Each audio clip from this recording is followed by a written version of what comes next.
Moving on to tight end, my boom this week is Ebron. Projected 6 points. Obviously, there's a lot of mouths to feed, but his targets haven't slowed down.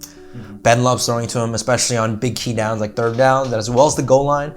His volume alone, as you know, we're going to preach it, 5 targets minimum. He's been over that, makes him an elite tight end. And I think for him, it's even better because all these other receivers draw his attention. Yes, I agree because Ebron is my boom this week for tight end. You know, yeah, these other guys get a lot of targets. Deontay Johnson, you know, gets at least 10 targets a game. I know I had him as my bust. I went for it. I was wrong.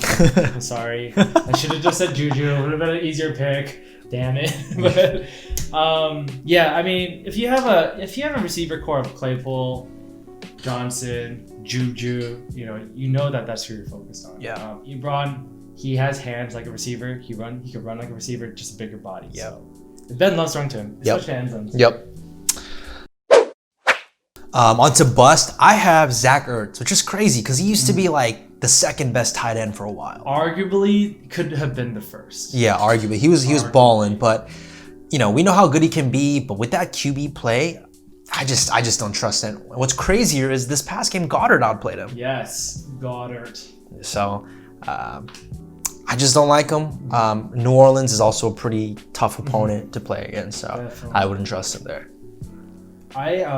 For my bust, I have Evan Ingram. They're playing against the Cardinals. Cardinals are top 10 defense against the tight ends. I think it's gonna be tough. Colt McCoy is still at QB. I know they beat the Hawks, but it wasn't really like beating the Hawks. Like, and it wasn't through offense. Yeah.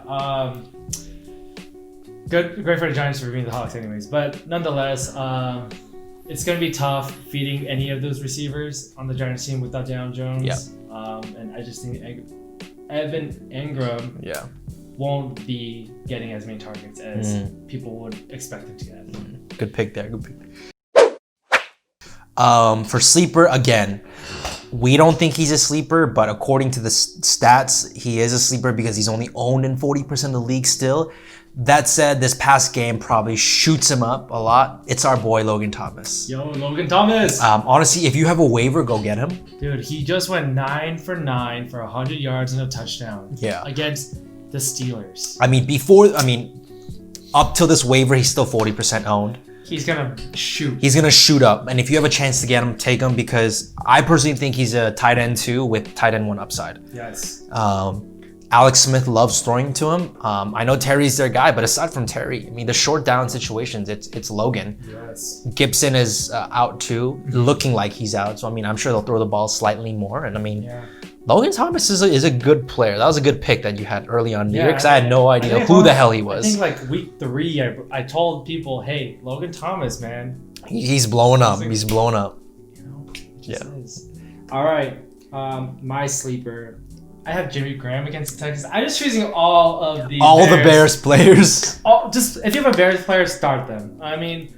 It's the Texans, and what's great about the Texans is that they have an above average offense with a very below average defense, which is great for fantasy players when you play against them because their defense is exploitable. Yeah. But they got to still keep the offense going on because the other Texans keep scoring. Man, dude, I feel so bad for Deshaun. You see him like crying almost. It's tough. He's considered like a top 10. top 7 QB in the arguably league. top 5. Arguably top 5. He's so good. Record shows 3 and 9 or I don't know. Just so tough. Just so tough. It's just so bad. tough. Chargers fans can relate. Yeah. It's unfortunate. Yeah.